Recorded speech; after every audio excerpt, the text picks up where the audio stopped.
Connaissez-vous la raison du bleuet, du Parc national du Fjord, de la route du parc ou de leur accent particulière? C'est là. Eh oui, c'est bien la belle région du Saguenay-Lac de Québec. Malgré son charme, elle est l'hôte d'une maladie neurologique dégénérative, la neuropathie sensitivo-motrice. Voici une capsule scientifique sur cette maladie. Mais d'abord, parlons un peu d'histoire. Dans les années 60, les troubles neurologiques affectant les enfants sont encore peu connus. S'intéressant à ceux-ci, Frédéric Anderman est devenu l'un des premiers neurologues pédiatres du Canada. Il s'attarde d'abord sur les différentes formes d'épilepsie avec sa collègue Eva Deutsch qui deviendra son épouse peu de temps après. Au cours des années 70, le couple Anderman est à l'origine de la découverte d'une grave maladie neurologique qui touche presque exclusivement des personnes originaires du Saguenay et de Charlevoix. À cette époque, déjà plus de 200 enfants étaient atteints d'une forme atypique de dystrophie musculaire et de paralysie cérébrale. C'est en entreprenant des recherches généalogiques des patients touchés par cette maladie qu'Eva s'aperçut que ces derniers avaient tous un couple ancestral commun s'étant mariés à Québec au 17e siècle. Ainsi, en 1972, le couple publie les détails du syndrome auquel ils ont donné leur nom, le syndrome d'Anderman. Cependant, l'emplacement du gène est encore méconnu par les chercheurs. C'est alors que le docteur Guy Rouleau et son équipe amorcent des recherches sur cette maladie et découvrent en 1995 que le chromosome 15 est celui qui possède le gène responsable. Ce n'est qu'en 2002, soit 30 ans après la découverte de cette maladie, que la mutation génétique à l'origine de celle-ci fut découverte par le docteur Guy Rouleau. À ce moment-là, son équipe et lui ont pu mettre au point un test de dépistage de la maladie. Il est important de savoir que le syndrome d'Anderman comporte plusieurs synonymes. En effet, cette maladie est aussi appelée neuropathie sensitivo-motrice, agénésie du corps calleux avec polyneuropathie, maladie de Charlevoix, agénésie du corps calleux avec une neuropathie périphérique. Décrivons brièvement quelques structures anatomiques de base essentielles qui permettront une meilleure compréhension du syndrome d'Anderman. Tout d'abord, le système nerveux central est constitué du cerveau, du tronc cérébral, le cervelet et la moelle épinière, tandis que le système nerveux périphérique représente la partie du système nerveux qui est formée de ganglions, de nerfs à l'extérieur du crâne parcourant l'ensemble du corps. Le système nerveux périphérique est divisé en deux systèmes, soit le système nerveux autonome et le système nerveux somatique. Il a pour principale fonction d'assurer la circulation de l'information entre les organes et le système nerveux central. Le cerveau est constitué de 4 lobes, le lobe occipital, frontal, temporal et pariétal. On peut remarquer sur la figure que les deux hémisphères droite et gauche du cerveau sont des structures quasi symétriques. Le corps calleux, constitué de faisceaux d'axones denses, est l'une des principales commissures blanches interhémisphériques permettant le transfert d'informations et la coordination entre ces dernières. L'axone, une composante principale du neurone, constitue le prolongement du neurone permettant le transfert du signal électrique du corps cellulaire vers les ondes synaptiques. Au niveau du système nerveux central, les axones se regroupent en faisceaux, alors que dans le système nerveux périphérique, ils forment les nerfs, un constituant majoritaire de ce système. Les cellules de Schwann assurent la myélinisation des axones dans le système nerveux périphérique, soit l'isolation électrique, ce qui permet d'augmenter la propagation du message nerveux le long des fibres grâce au nœud de Ranvier, qui représente les secteurs non recouverts par la gaine de myéline. Toutefois, ce ne sont pas tous les neurones qui sont recouverts de la gaine de myéline. Les oligodendrocytes permettent quant à eux la myélinisation des axones dans le système nerveux central. Maintenant, allons voir si les personnes de l'Université Laval savent c'est quoi la neuropathie sensitivo-motrice. Est-ce que vous savez ce que c'est la neuropathie sensitivo-motrice? J'imagine que c'est probablement une maladie associée au système nerveux central, puis par rapport aux gestes, Deuxième question. Est-ce que la maladie est plus pour les hommes ou pour les femmes? Bonne question. Moi, je dirais qu'il n'y a aucune différence, probablement. Ça dépend de l'hérédité. Oui, pour les hommes. Maintenant, nous allons voir une deuxième personne, la madame, assise juste là pour lui poser les deux mêmes questions, voir si elle a la même réponse. Bonjour madame, puis-je vous déranger? Oui. Oui, dans le fond, je voudrais vous poser des questions sur une maladie. Oui. Connaissez-vous la neuropathie sensitivo-motrice? Non. Savez-vous c'est quoi? Ben, ça doit être au niveau des nerfs, donc c'est neuropathique. Deuxième question. Est-ce que vous pensez que ça touche plus les femmes ou les hommes? Je crois que c'est les hommes. D'accord. Maintenant que nous avons vérifié la connaissance des étudiants de l'Université Laval sur la neuropathie sensitivo-motrice, allons pleinement en discuter. La neuropathie sensitivo-motrice est une maladie à transmission autosomique récessive. Ce qui veut dire que le gène portant la maladie n'est pas un chromosome sexuel et qu'il présente un phénotype récessif. Ce dernier s'explique par la présence de deux allèles identiques sur un gène pour que s'exprime la maladie. Ce type de transmission n'a pas de préférence du genre et est souvent associé à la consanguinité. Cependant, être porteur de la mutation du gène ne veut pas dire automatiquement que vous contractez la maladie, mais seulement que vous êtes à risque de la transmettre si vous vous reproduisez avec quelqu'un ayant la même mutation. Pour la neuropathie sensitivomotrice, c'est une mutation ponctuelle de l'exone 18 sur le gène SLC12A6 qui est à l'origine de son développement. Ce gène code pour la protéine KCC3, un canal qui transporte des ions de chlore et de potassium.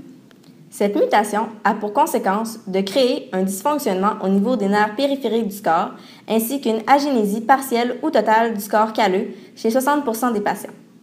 C'est à l'aide de l'imagerie à résonance magnétique qu'il est possible de visualiser s'il y a ou non une agénésie du corps calleux. De plus, un examen anatomopathologique permet de révéler s'il y a des gonflements axonaux dans la substance blanche cérébrale et une préservation des faisceaux de bronze.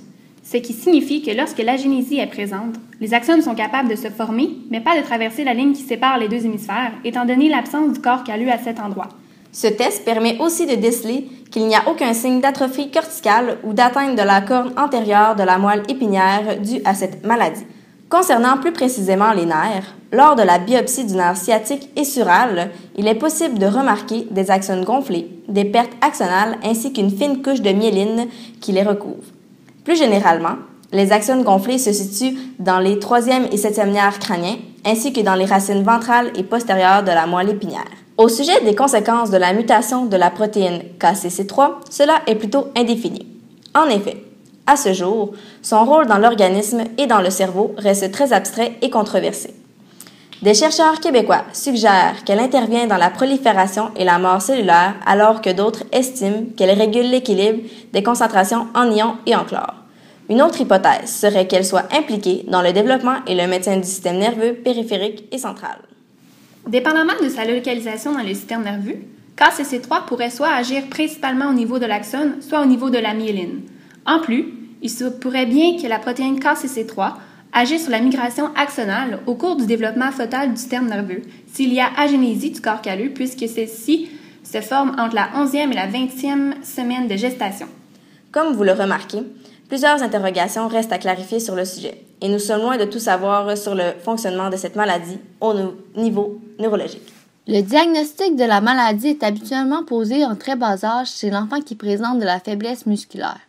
On pose le diagnostic de la neuropathie au moyen de l'examen neurologique, de l'électromyogramme, du tomodensitométrie cérébrale, qu'on appelle aussi TACO, et d'une prise de sang pour une analyse génétique. L'examen neurologique comprend plusieurs tests dont la marche, la force musculaire, la coordination motrice, la sensibilité et plusieurs autres. L'électromyogramme est obtenu à l'aide de l'électromyographie, qui est une technique médicale qui permet d'enregistrer les courants électriques qui accompagnent l'activité musculaire. Elle permet d'étudier le système nerveux périphérique, donc de confirmer l'atteinte des nerfs périphériques. Le TACO expose le patient à une faible quantité de radiation et produit un réarrangement par ordinateur de plusieurs images prises au rayon X selon différents angles qui mettent en évidence les anomalies du cerveau. La prise de sang, elle, est effectuée pour la recherche du gène défectueux sur le chromosome 15. Les symptômes de cette maladie peuvent se refléter par un retard du développement moteur, à se tenir assis, à ramper et à marcher, par une diminution progressive de la force musculaire engendrant des déformations des mains, des pieds et de la colonne vertébrale, ce qu'on appelle la scoliose. La faiblesse musculaire complexifie la marche et requiert l'utilisation d'un fauteuil roulant à l'adolescence ou en début de l'âge adulte. La neuropathie peut conduire à des anomalies du cerveau, dont l'agénésie du corps calleux. Et en grande majorité, les enfants atteints présentent un retard intellectuel allant de léger à modéré, qui peuvent se refléter par un éveil plus lent à l'environnement, par un retard dans l'apprentissage du langage et par des difficultés au niveau académique. Ces enfants fréquentent généralement un milieu scolaire spécialisé. Voici maintenant un interview pour vous illustrer le rôle d'un ergothérapeute travaillant avec des patients atteints de neuropathie sensitivomotrice. Quel est le rôle de l'ergothérapeute pour améliorer la condition et la qualité de vie des patients atteints de la neuropathie sensitivomotrice? Pouvez-vous nous en donner quelques exemples? Pour le rôle d'ergothérapeute, si je me réfère à moi qui interviens au niveau de la clinique des maladies neuromusculaires ici au Saguenay, donc le rôle, c'est beaucoup d'intervenir selon les besoins de la personne. Ici, au niveau de l'énergie, on va aller Ensuite, faire de l'enseignement au niveau des principes de conservation d'énergie, au niveau des transferts. Si c'est des gens qui vont perdre des capacités dépendamment au niveau de la réalisation des AVQ, des AVD, donc on va aller faire de l'analyse d'activité, on va aller pour trouver une solution pour qu'ils puissent réaliser l'activité de la façon la plus autonome possible. Quel est le suivi interdisciplinaire que vous faites avec les autres professionnels de la santé? Donc, je vais voir la personne, je vais voir le besoin et je vais aller référer à un autre intervenant. Exemple, si c'est un besoin au domicile, je vais aller référer au niveau des ergothérapeutes, exemple, ou de l'équipe du maintien à domicile. Si c'est un besoin d'évaluation en physiothérapeute, donc on a une physiothérapeute au niveau de la clinique des maladies neuromusculaires. On a aussi un neurologue qui est dans l'équipe, donc le neurologue va s'occuper de la partie médicale, bien sûr. Malgré les recherches, la maladie demeure invalidante et incurable. Il n'existe donc aucun traitement curatif. Par contre, avec de la médication et certains traitements, plusieurs symptômes peuvent être allégés et soulagés. Grâce à la découverte du Dr Rouleau concernant le gène responsable de la neuropathie sensitivo-motrice faite en 2012, il est dorénavant possible de prévenir cette maladie par un test de dépistage des porteurs du gène défectueux. Dans le cas où les deux partenaires sont porteurs, plusieurs possibilités de reproduction s'offrent à eux, dont l'amniosynthèse ou la biopsie choriale qui permet de détecter la présence de la maladie chez un enfant avant même sa naissance. Si le fœtus en est atteint, les parents sont libres de poursuivre ou d'interrompre la grossesse. Voici ce qui met fin à notre capsule informative. En espérant vous avoir un peu éclairé sur le sujet.